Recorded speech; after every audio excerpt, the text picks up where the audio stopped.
Maharashtra Navnirman railway कामगार सेनेच्या सर्व आलेल्या सर्व पदाधिकारी,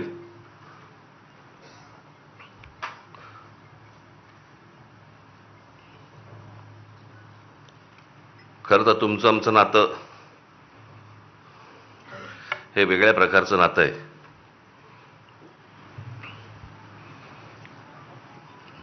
दोन 2008ला रेल्वे भरतीच्या प्रकरणावरनं आंदोलन झालं आणि त्या आंदोलनामधनं मग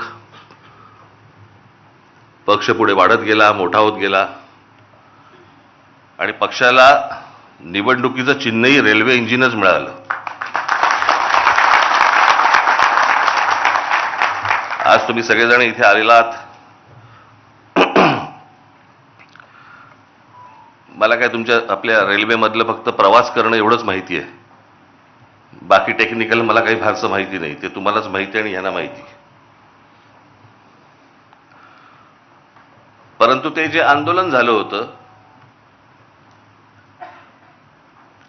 ते आंदोलन कधी विसरू नका. आपल्या रेल्वेमध्ये, आपल्या महाराष्ट्रातल्या रेल्वेमध्ये मराठी टक्का हा आपला वाढला पाहिजे, मोठा झाला पाहिजे आणि तोच असला पाहिजे, याच्यासाठीचं ते आंदोलन होतं. त्याच्यामुळे तुम्ही रेल्वेमध्ये काम करत असताना कुठेही असा बेसावध राहू नका. त्या सगळ्या आंदोलनामध्ये आपल्या अनेक महाराष्ट्र सैनिकांना, माझ्यावरती जवळपास 110 केसेस पडल्या. मलाही अटक झाली. आपल्या अनेक महाराष्ट्र सैनिकांना अटक झाली, जेलमध्ये होते. हा जरा लाईट कमी कर रे आणि इकडचा वाढव जरा, ऑडिटोरियम मधला. नाटक आहे का? हा वाढव जरा, इथला वाढव जरा. हा आणि हा कमी कर माझ्या डोळ्यासमोरचा. हा त्याच्यामुळे तुम्ही कुठे बेसावध राहू नका. त्यावेळेला आठवते तुम्हाला, साधा प्रश्न होता तो की महाराष्ट्रामध्ये जर समजा रेल्वे भरती आहे तर त्या रेल्वे भरतीच्या जाहिराती या उत्तर प्रदेश, बिहारच्या वर्तमानपत्रात काय येतात, माझ्या महाराष्ट्राच्या वर्तमानपत्रांमध्ये काय येत नाहीत. आणि तिथून हे सगळं सुरू झालं. आणि मग तुम्हाला आठवत असेल ते हजारो लोक त्यावेळेला तिकडे रेल्वे परीक्षा, त्याच वेळेला कळलं हे आलेत कशासाठी, ही कोण माणसं आहेत, कशासाठी आली आहेत. सगळे रेल्वेचे प्लॅटफॉर्म सगळे भरलेत, झोपलेत सगळेजण, कशासाठी बसलेत, कोण आहेत हे.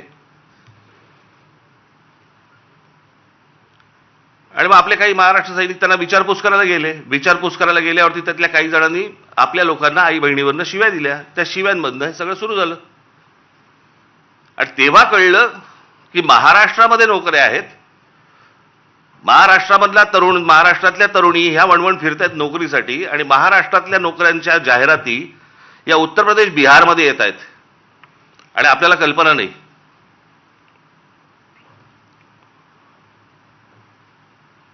कारण त्यावेळेला सगळे रेल्वे मंत्री वगैरे सगळे जण ते तिकडचेच होते, लालू प्रसाद यादव वगैरे.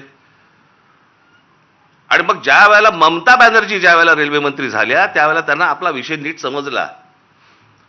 आणि मग त्यावेळेला आपल्या पत्रावरती त्याच्यानंतर निर्णय झाला की प्रत्येक राज्यामधल्या आपल्या तुमच्या परीक्षा, रेल्वेच्या परीक्षा या स्थानिक भाषेमध्येच असतील. प्रश्न पत्रिका आणि त्याची उत्तरं पण तुम्हाला स्थानिक भाषेमध्ये, तुमच्या मातृभाषेमध्ये तुम्ही त्याची उत्तर देऊ शकता. असं तेव्हा सगळं सुरू झालं.